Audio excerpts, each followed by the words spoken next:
Good morning. My name is Chelci Chappelear, and first and foremost, I'm a mom. And I'm sorry, I know that's cliche and a bit cheesy, but I can't help myself. So for today's relevancy, my name is Chelci Chappelear, and I am an employee benefit consultant at OneDigital for the Mid-Atlantic region. I joined OneDigital in 2017, which means I have been employed here for over 8 years. I often joke that OneDigital is my longest relationship, but it's true. Prior to joining OneDigital, I worked at various brokerages between 2011 and 2016, and I never stayed longer than 3 years at any one company, and I'm about to tell you why. Who here knows what question anxiety is?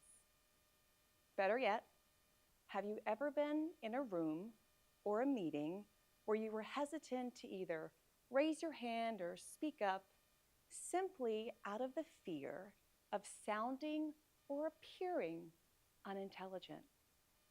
Yeah, I know I have. This is called the fear of negative evaluation. Basically, the fear of looking stupid. Yeah. So today, I'm going to highlight psychological safety as a leadership essential by sharing with you my own personal story. Then, as leaders, I'm going to recommend that you implement a simple exercise to keep OneDigital the thriving company it is today. Okay. So early in my career, I suffered from this question anxiety. At my previous employers, it was evident that elitism and intimidation were used as scare tactics to fuel the egos of upper management. Oh, you know those with 20 years of industry experience and those who've earned their stripes. Yeah, so when I joined OneDigital in 2017, the first few months, I barely spoke a word, even though I'd been working in benefits for like 5 years at that point. But even worse, for the first 2 years at OneDigital, I never asked a single question.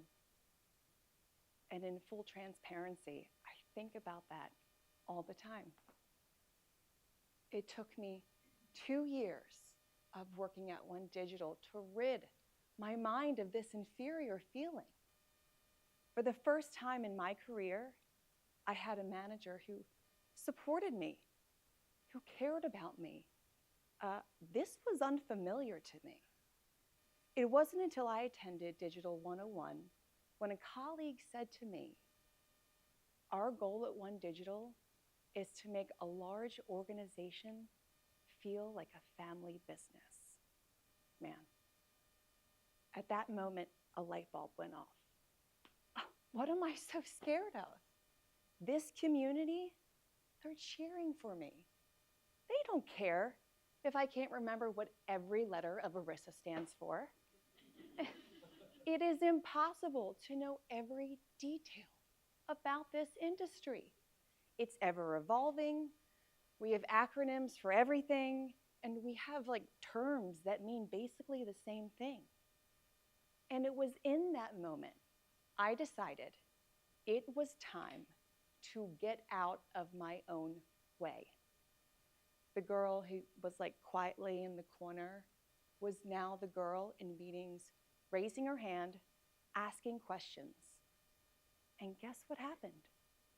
The more vocal I was, the more questions I asked, the more I started to learn. It was like the dots were finally connecting. Yes, this is the result of saying something versus saying nothing.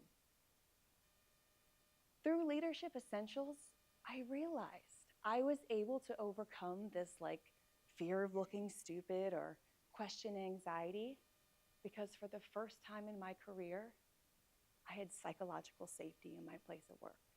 And I can get emotional talking about that. So leaders, today, I'm going to challenge you to implement a simple exercise I call Your Voice, Our Future. And it's an exercise where I ask those who I manage to bring me 3 questions every week. It can be industry specific, it can be company broad, it can be something as simple as, hey, are we gonna get summer Fridays next year? I sure hope so. Or it can be something more complex like pros and cons of alternative funding. It doesn't matter. It is their time and space to feel safe. There are no stupid questions. So through the 3-question exercise, you build that trust and rapport amongst those you lead. You create a platform to have proactive, crucial conversations. But most importantly, you are fostering knowledge by encouraging those you lead to be inquisitive. Through Leadership Essentials, I truly grasped just how important psychological safety is in the workplace.